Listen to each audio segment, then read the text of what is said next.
God, I was so grateful for it. This one evening, I got dressed up, put on my cocktail dress, my 6-inch heels, hair all dolled up. I'm ready to go to one of my events. Literally, I promise you, 2 blocks away from my home. Literally just up the street from where I stay, from where I live. And I told them, you know what, it's fine. I'm just going to meet you guys there. You're going to come pick me up. I'm going to drive myself there. Got a car, can drive, it's fine. Like, I'll meet you there, it's fine.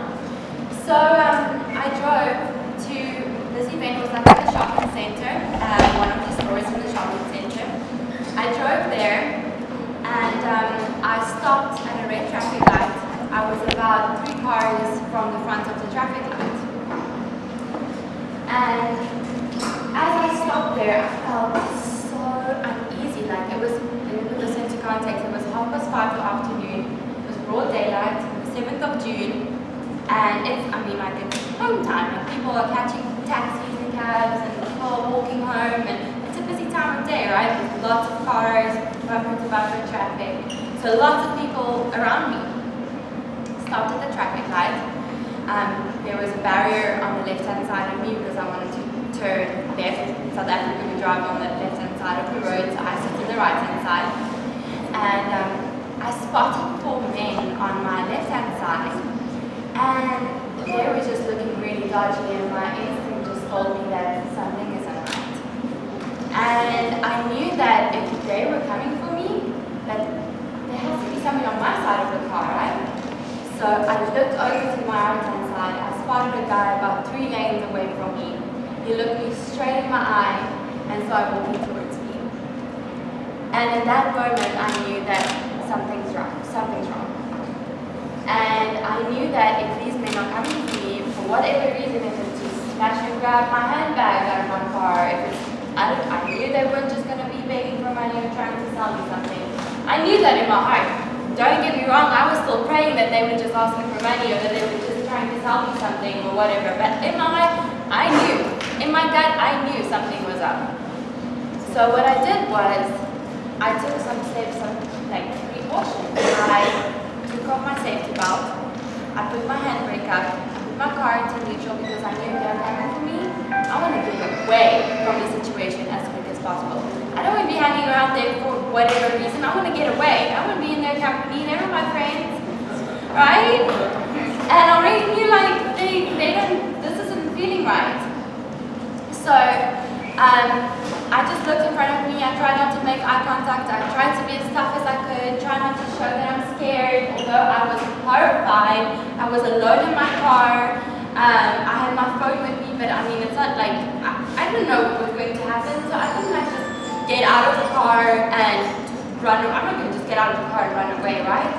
So I was sitting there. Felt like 3 hours, but it was probably 20 seconds just waiting to see what was going to happen. And I waited. The next moment, they all surrounded my car. The 4 men on my left-hand side surrounded my car. The man from the right-hand side approached me, and he knocked on my window. I ignored it because I was hoping that he's just trying to say hi, although I knew he wasn't. He knocked on my window, and I ignored it. I just looked to the front and didn't make eye contact. And the second time he knocked with a handgun, with a weapon. I looked to my left, and 3 of the other 4 men, or 2 of the other 4 men also had weapons that I could see. And within 2 seconds, I had 3 weapons pointing to my head. I don't know if any of you have ever been in a situation like that. If you have, I have inner sympathy for you. It's the worst feeling in the world. It's not something that I wish upon anybody, especially if you don't put yourself in that situation, which I believe nobody puts themselves in a situation like that. I immediately surrendered. I put my hands up. I just looked down. I didn't want to make eye contact. I didn't want to upset them even more for them to, do something out of being nervous. I took the precautions so I could just open my door and get out because I've already taken off my safety belt. I got out of the car, just unlocked my door.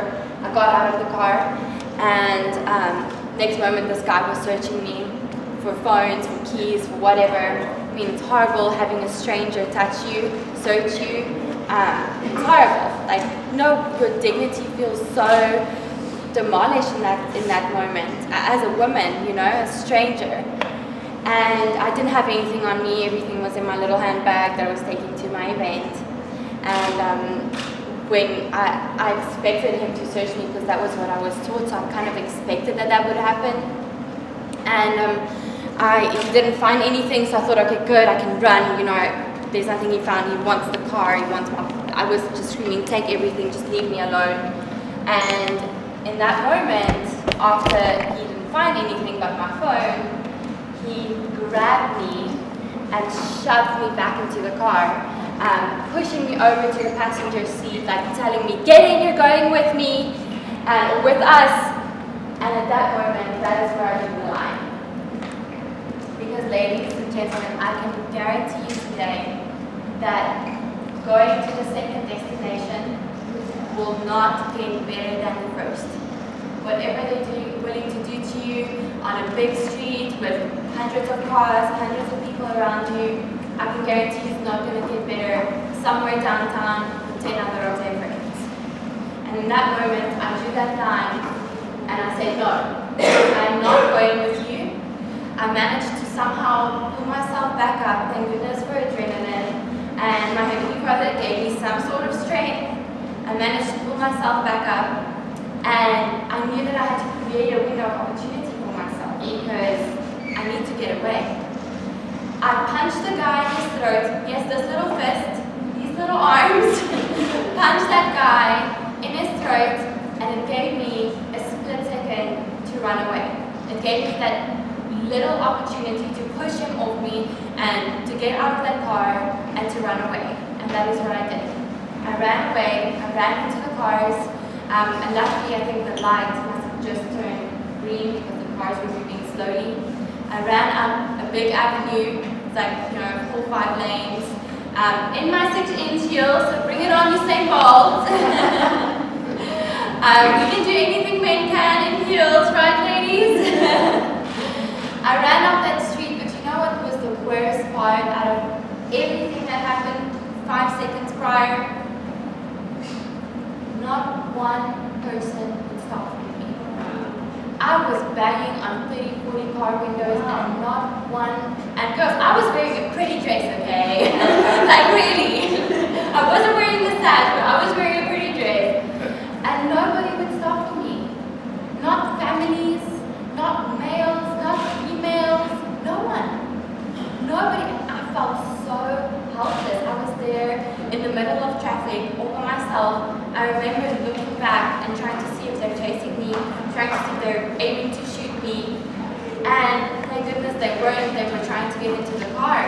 And eventually, and this is a very important part to me, eventually a young woman, younger than me, she was about 20 years old, she stopped and she helped me. And she was my angel that day. She took me to safety, she helped me. Luckily I have a great support system back home, but I know that there's a lot of people that don't have that. And I was so grateful for her that, you know, she opened her heart to me, she you know, put herself in a dangerous position to help me. And I knew all these things because, do you know what is so funny?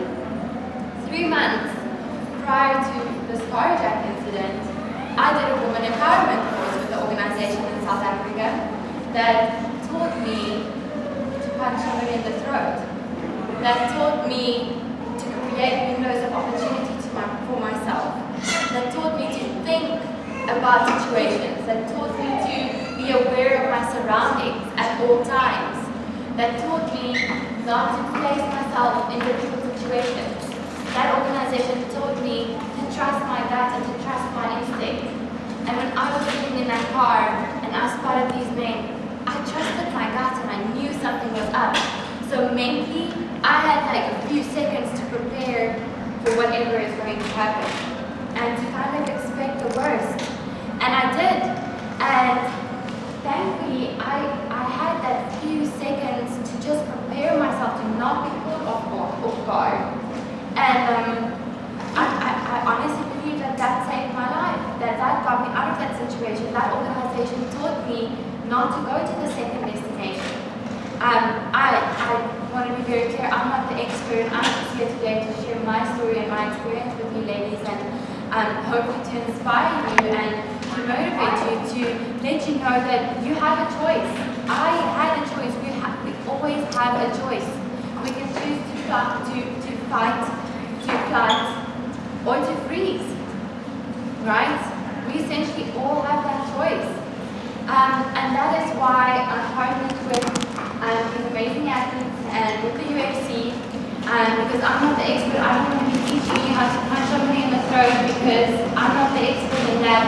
But a expert taught me that lesson, and I was able to apply that, and I was able to get myself out of that situation.